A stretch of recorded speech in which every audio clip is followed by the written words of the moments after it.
মনে আছে অশোক কলিঙ্গ জয় করেছিল। হ্যাঁ, সেই কলিঙ্গে যুদ্ধের পর সেই নৃশংস হত্যাকাণ্ড দেখে অশোকের মন পরিবর্তন হয়েছিল, বিশেষ করে এক বৌদ্ধ ভিক্ষুর সান্নিধ্যে আসার ফলে।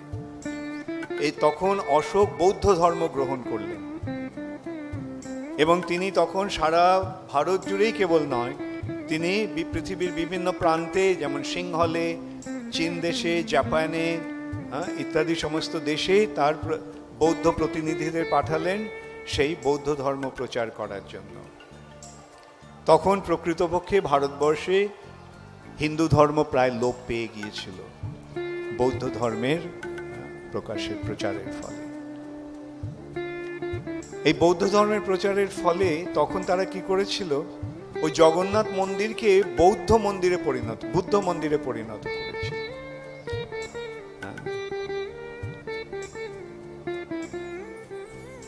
এবং সেই বুদ্ধের তিনটি যে ধর্ম, সংঘ এবং বুদ্ধ, তার হলো এই তিন প্রতীক। তাদের এইভাবে তাদের প্রচার হয়েছিল।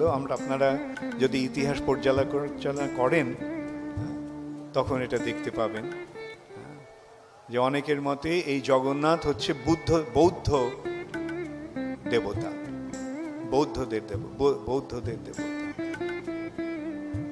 যাই হোক, কালক্রমে তারপরে শঙ্করাচার্য এসে বৌদ্ধ ধর্মের নিরসন করে তিনি বেদের পুনঃপ্রতিষ্ঠা করে বৈদিক সংস্কৃতির প্রতিষ্ঠা করেন।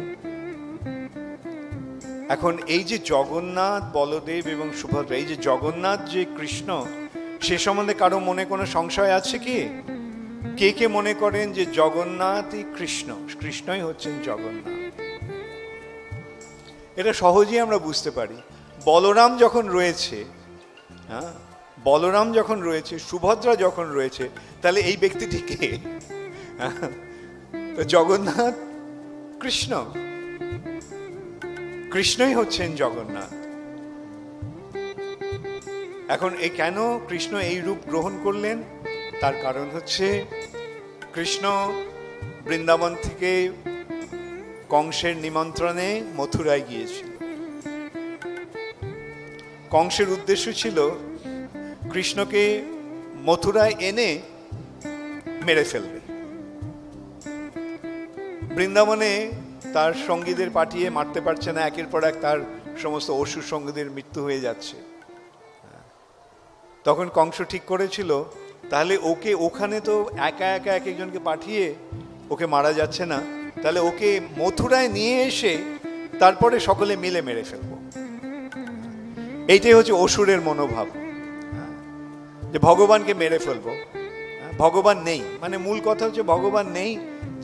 যারা ভগবান বলছে, ওগুলো কতগুলো মন গড়া কল্পনা। আমি হচ্ছে ভগবান।